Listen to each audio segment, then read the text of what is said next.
This is Nelson Olmsted. Sleep no more.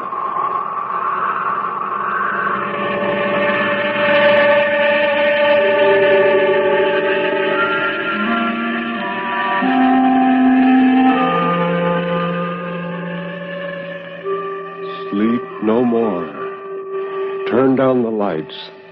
Sink back in your chair and don't look into the shadows. In the shadows, there may be moving things. Tonight, it may be, you will sleep no more.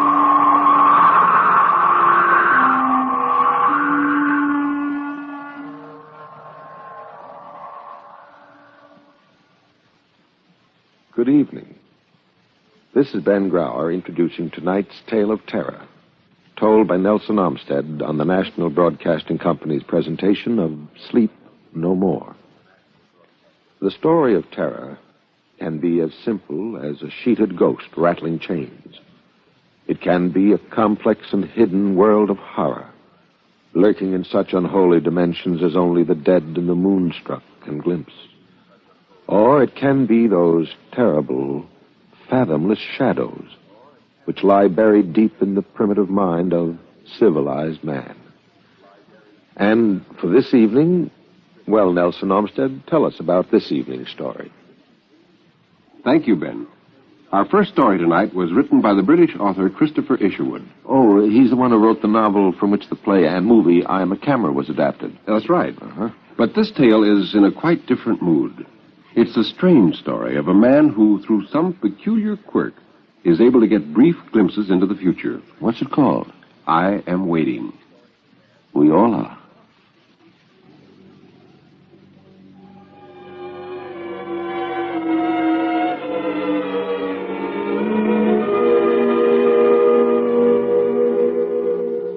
The incidents which I am about to describe are true, but I can offer you no proof, at least not for the next 5 years.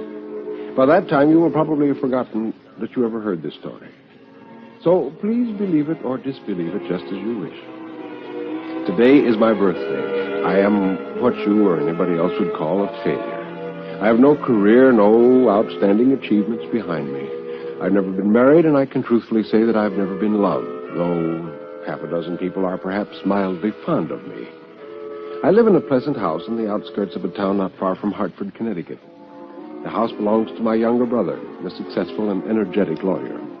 Mabel, my brother's wife, is very kind to me on the whole, as long as I'm careful to be tidy and not unnecessarily visible. With reference to the story which follows, I need only add that I have never at any time had reason to believe that I possessed psychic powers. But on the evening of Friday, July 6th of last year, I was sitting in the drawing room of our house alone. The others had all driven into town to go to a movie, so I could enjoy the luxury of drawing my armchair into the very middle of the hearth rug, facing and monopolizing the fire. The time was about 20 minutes to 9. I remember this because I kept glancing at the clock on the mantelpiece in order to be ready to turn on the radio and listen to the news bulletin. The clock is a wedding present given to my brother by the members of his firm. It's made of china and is vaguely supposed to be valuable, with a boy and a girl in peasant costume supporting the clock itself. I may have dozed off, as I so often do. At any rate, I'd closed my eyes, and when I reopened them, it was with a violent start, as though somebody had called my name. Perhaps the others had returned unexpectedly early. Some such thought passed through my mind, but I didn't turn my head. I don't know why. All my drowsy attention was focused upon the clock, and what I immediately noticed was that the left hand was missing from the china figure of the peasant boy. It's very difficult for me to describe my precise sensations at that moment. I saw only that the hand had been broken off. I wondered how long it had been broken, and was surprised that I had never noticed it before. Mabel would be cross, I thought, and this led me to fear that I might somehow have done the damage myself while I was asleep. I rubbed my eyes and sat up suddenly in my chair, and I blinked several times. Well, how absurd. I must have been dreaming. For now, as I examined the clock, fully awake, I saw that I'd made a mistake. The clock wasn't damaged. After all, the china hand was still intact.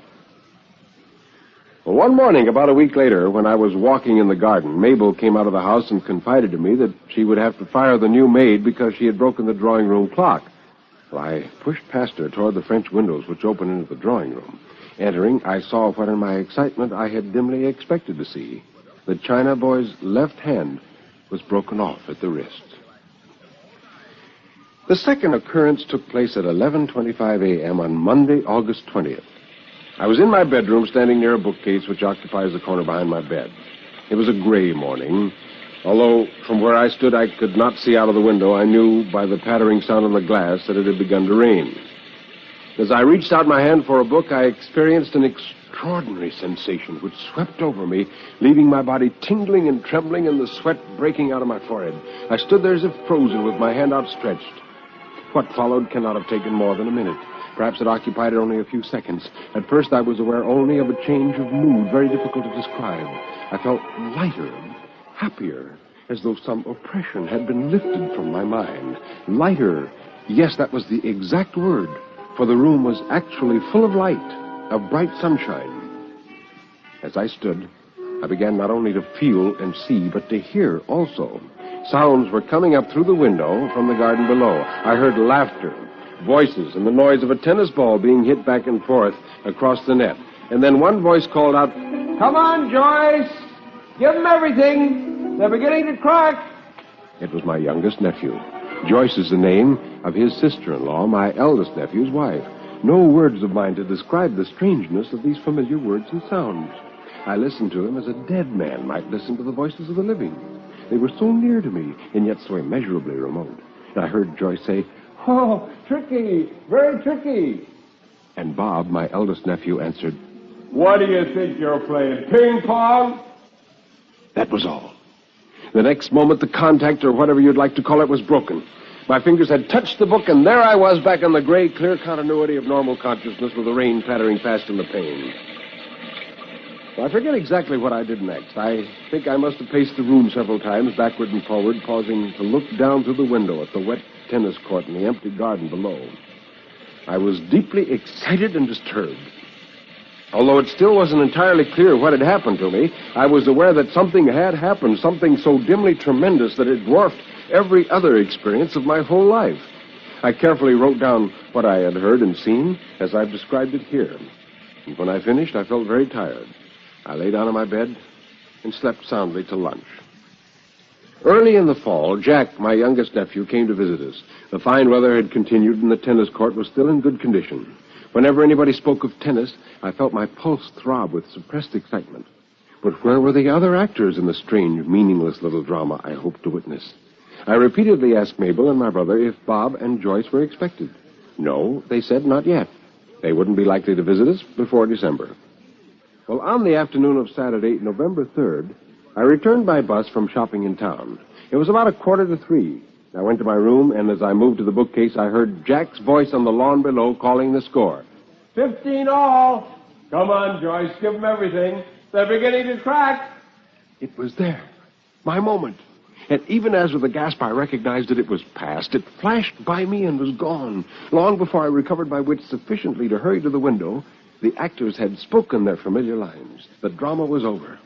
Looking down into the garden, I saw Jack, Bob, and Joyce, and a strange girl chatting and joking across the net at the end of their game. The girl was a friend of Joyce's. She had been brought over in the car from Providence, Rhode Island, I discovered. When Bob planned this surprise visit, he had come to stay the weekend. Almost exactly 2 weeks later, on the afternoon of Sunday, November 18th, I had gone into the trunk room to hunt for some old photographs. The trunk room is at the top of the house. It has no windows, only a skylight let into the roof. It is crowded with bits of damaged furniture, cardboard boxes, and old trunks. Wondering where to begin my search, I decided upon a scarred Gladstone bag, which I opened. And then, as I bent over the papers, the attack seized me. This time, the sensations were different and incomparably more violent. My ears began to sing, my limbs stiffened, and a convulsion like an electric shock seemed to take place at the base of my spine. Half fainting, breathless, dizzy, I had barely time to think, it's going to happen again. And then I closed my eyes. Gradually, my arms and legs relaxed. My head cleared, and I began to inhale deeply and easily. The sense of relief was exquisite. Very cautiously, I opened my eyes and looked about me. At first, I hardly recognized the room in which I found myself. It was the same room, but the papers, the trunks, and the furniture had all disappeared. The floor on which I knelt seemed to have been recently scrubbed. For several minutes, I didn't move. I was scared, of course, but much more excited than scared. Rising to my feet, I walked over and turned the handle of the door. It was locked. For some moments, I stood stupidly twisting the knob in my hand, and then I began to rattle it and to beat the panel with my fist, and finally I shouted aloud, "Let me out! Let me out!" There was no answer. After a while, I stopped. It was no good. The house was empty. Slowly, I returned to the middle of the room. It was then that I made my great discovery. In the shadows on the far corner, crumpled against the baseboard, lay some dirty sheets of paper. Sitting down upon the floor, I smoothed them out with trembling hands. They were the inside pages of a magazine. I read its name, The Cage Bird Fancier, and the date, July 1962. Only an archaeologist can imagine the intensity of my excitement at that moment. Here was an actual tiny fragment of the future itself, palpable to my present-day fingers. It had been manufactured by men who could answer offhand many of those burning questions which still perplex the wisest mortals of 1957. Shaking with eagerness, I began to read. I suppose I was very silly. My mind shouted questions. Had the United States jumped into war again? Had there been a revolution? What's happening in Europe, in China, in the Near East?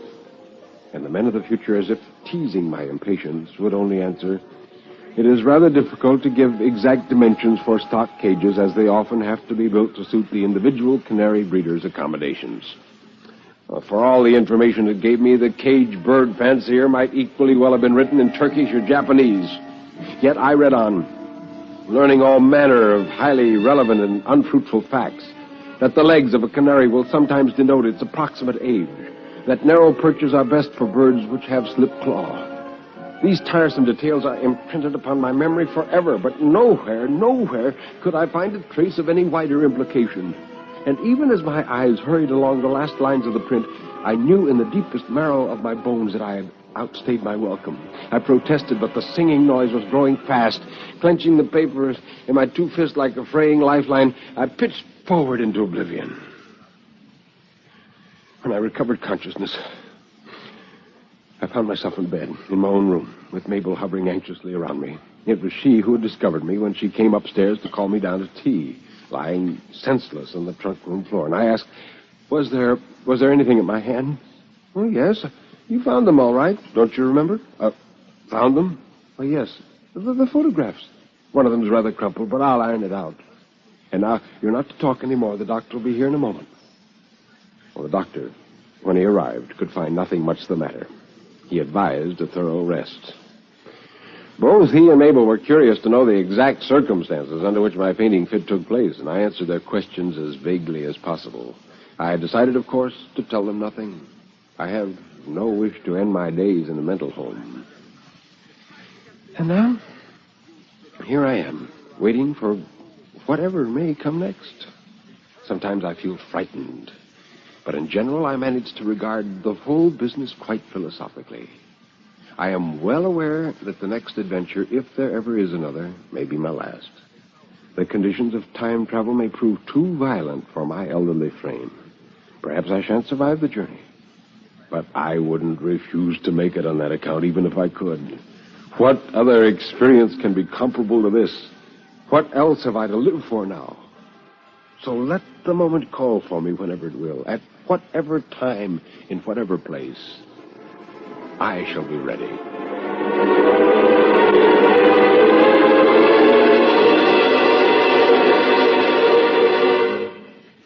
And so we leave our friend to wait and to wonder. That was the story I Am Waiting by Christopher Isherwood. Now, Mr. Olmsted, for our second story. Well, our second offering, Ben, is also by an English writer.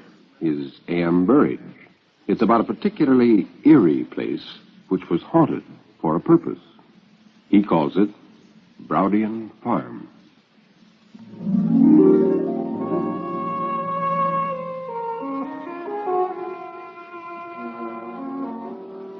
Most people with limited vocabulary, such as mine, would describe Browdian Farm loosely and comprehensively as picturesque.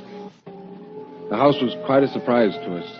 It showed few signs of damp, considering the length of time it had been untenanted, and it needed little in the way of repairs. I inquired about the rent. It was astonishingly low. My friend, Rudge Jefferson, had to live somewhere while he finished a book, and I could look forward to some months of idleness before returning to the United States. We decided to take it. We had been at the farm about a month before Rudge Jefferson began to show symptoms of nerves. I thought he was working too hard. It was about that time that I, walking homeward one morning, just about lunchtime, I met the local policeman just outside the village inn. Oh, he was friendly enough, so I invited him in for some ale. And he asked me how we were getting on up at the farm. Well, admirably, I told him. And then he looked at me closely as if to see if I were sincere, or rather to search my eyes for the passing of some afterthought. And then he said, "Well, sir, if anything happens up at the farm, you needn't go talking about it. We done our best now. What's past is past and can't be altered. There ain't no sense in setting people against us." He didn't look at me while he spoke. 2 evenings later, which is to say the evening of May the 21st, I returned home at 9:30 full of suppressed excitement. I had a story to tell Rudge, and I was yet not sure if I should be wise in telling it. His nerves had grown worse during the past 2 days. Rather to my surprise, he wasn't in his room working. 2 minutes later, while I was reading what he'd left in his typewriter, I heard the gate click and footfalls on the path. Naturally, I guessed that Rudge, temperamental as he was, had suddenly tired of his work and gone out for a walk.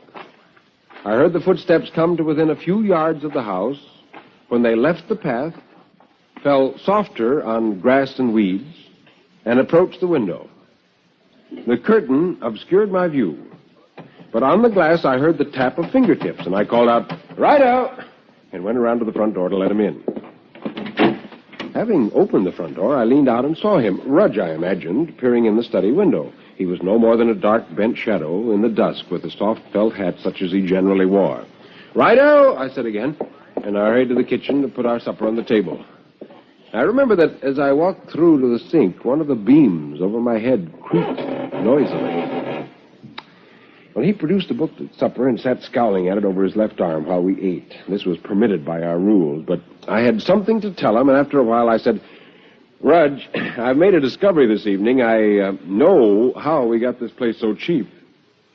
He sat up with a start, and he said, "Well, how?" "Well, this is Stanley Stride's old house. Do you remember him?" Well, he was pale already, but I saw him turn paler still, and he said, "Yes, I remember the name vaguely. Wasn't he a murderer?" "He was. I didn't remember the case very well, but my memory's been refreshed today. Everybody here thought we knew. It was rather a grisly business, and the odd thing is that local opinion is all in favor of Stride's innocence, although he was hanged." "Yes, I remember the name, but I forget the case. Now tell me." "Well, Stanley Stride was an artist who rented this place. He got himself entangled with the daughter of a neighboring farmer and found himself compelled to marry her. At the same time, he fell in love with another girl, so he lured the old one here and murdered her. He buried the body and afterwards tried to make out she'd committed suicide. So, of course, the house is haunted." "So I don't know about haunted, but it's been a devilish house to sit in for the past few evenings. I mean at twilight when I've been waiting for you. My nerves have been pretty raw lately. Tonight I couldn't stand it, so I went out for a stroll." "Oh, yes. By the way, what made you go out the second time?" "I didn't. But, my dear chap, you did. Because the first time you came in, you wore a hat, and 2 minutes later I saw you walking up the garden path without one." "Oh, no, that's when I did come back. I haven't worn a hat all this evening. And that reminds me, when you come in of an evening, you needn't sneak up to the window and tap on it with your fingers. It doesn't frighten me, and it's disconcerting. You can always walk into the room and let me know that you've come back. But, my dear chap, I've done no such thing. Why, you old liar, you've been doing it every evening for the past week, until tonight, when I didn't give you the chance. I swear I haven't, Rudge. But if you thought that, it explains why you did the same thing to me tonight." But I didn't even come near the window. Well, then who was the man I saw peering in? I saw him from the door." Well, it seems we've got our ghost, after all." At that moment, We heard a scuffling sound from the kitchen, followed by the creaking of timber, much louder than before. Rudge moved in his chair, and he said, Now, don't laugh at me. I know this is all right, but I've got a hideous feeling that things hidden and unseen around us are moving steadily to a crisis. Well, you cheerful brute. Yes, I know. It's only my nerves, of course. I don't want to infect you with them. But the noises we hear and the fellow who comes and taps at the window now, they want some explaining away now, don't they? Yeah. Especially now that we know somebody was murdered here. I'm beginning to wish we didn't know about that.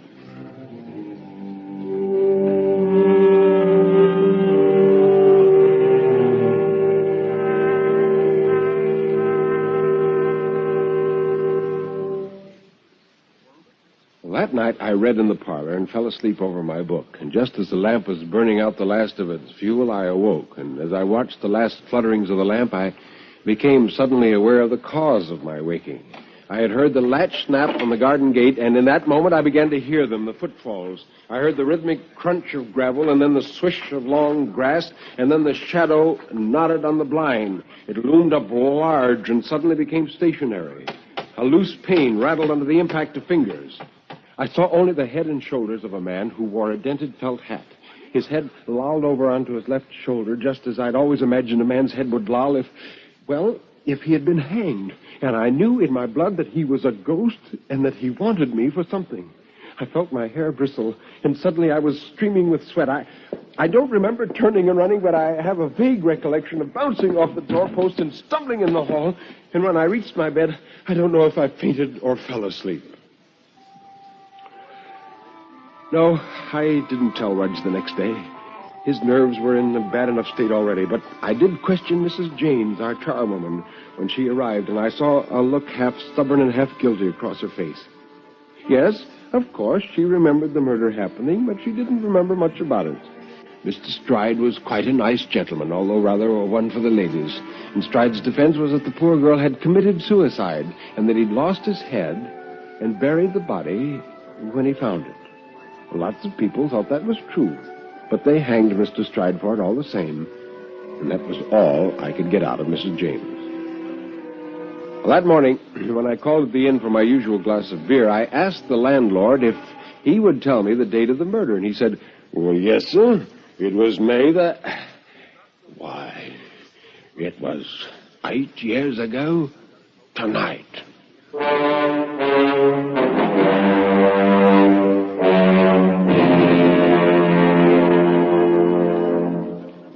Well, that evening, I went out again and came in at the usual hour, and Rudge came down the path to meet me. He was white and sick-looking, and he said, He's been here again half an hour ago.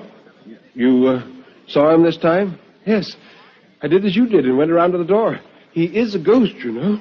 Well, what happened? Oh, I went around to the door when I heard him tapping at the window, and there he was, as you saw him yesterday evening, trying to look in through and into the room. He must have heard me, for he turned and stared, and his head was all drooping on one side like a poppy on a broken stem, and he came toward me, and I couldn't stand that, so I turned and I ran into the house and locked the door.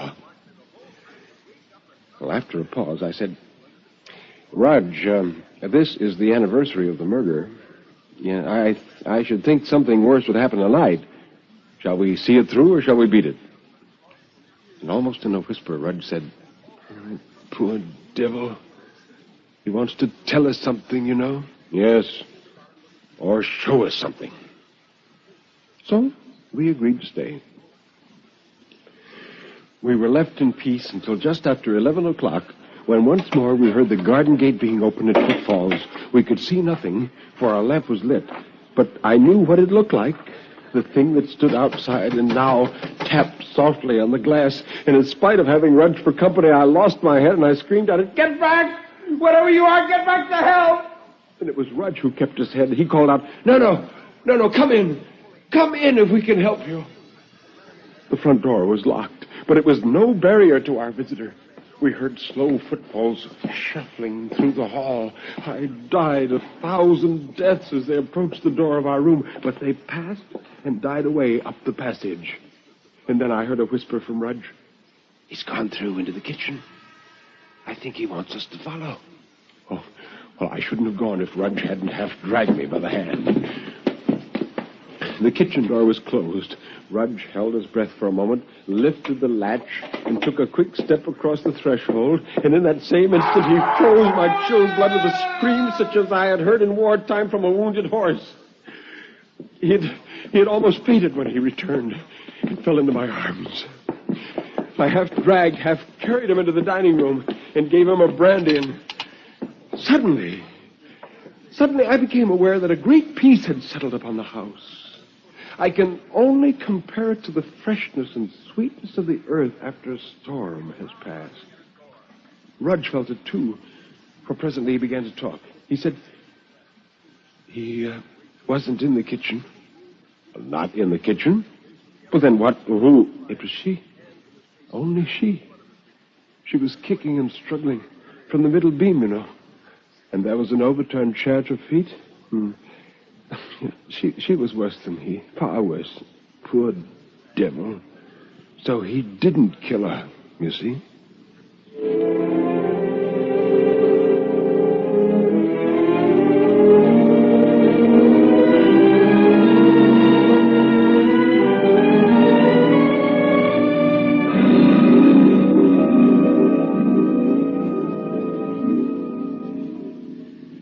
Next morning, we had it out with Mrs. James, and we didn't permit her memory to be hazy or defective.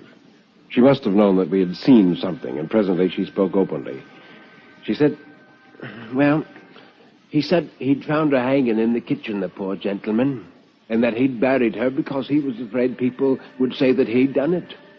But the jury wouldn't believe him, and the doctors all said that it wasn't true, that the marks on her neck was where he'd strangled her with the rope.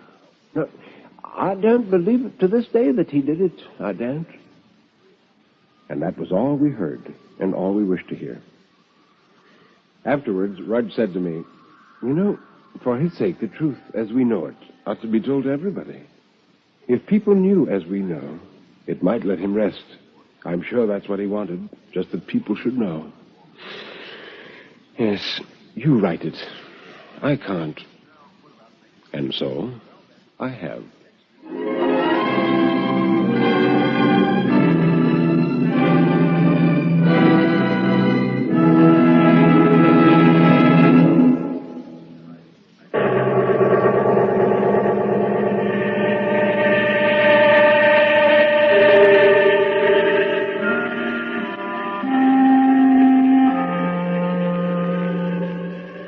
You can turn up the lights now.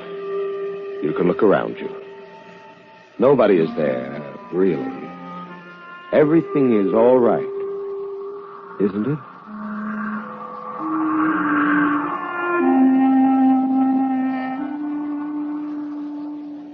Now here is Nelson Olmsted to tell us about next week. Mr. Olmsted? Next week, we have two unusually fine stories. The first is by Catherine Ann Porter and is entitled The Jilting of Granny Weatherall. And the second is The Weird Tale of a Madman by Paul Ernst, called Escapes.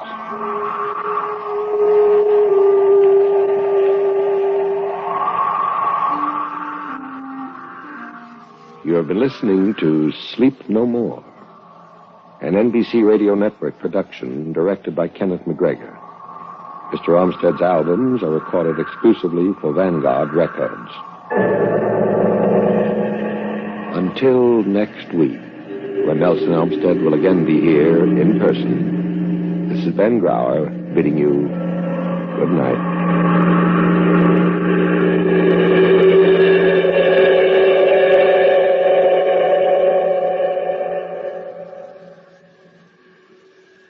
The world on a new hotline. Listen for news on the hour and the exciting hotline service all day, every day, on most of these NBC radio stations.